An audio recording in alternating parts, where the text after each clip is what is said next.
Okay.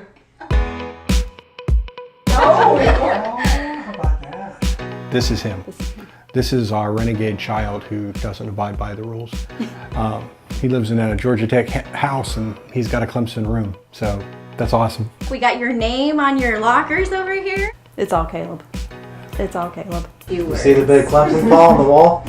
You know, his parents are just so supportive of him and his love of Clemson football. Personally, it's nice to see a Clemson room finally.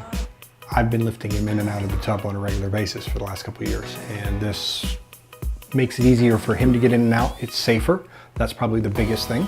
He wants to be independent, and he already showed that he wants to do it all himself, and now I can trust that he can.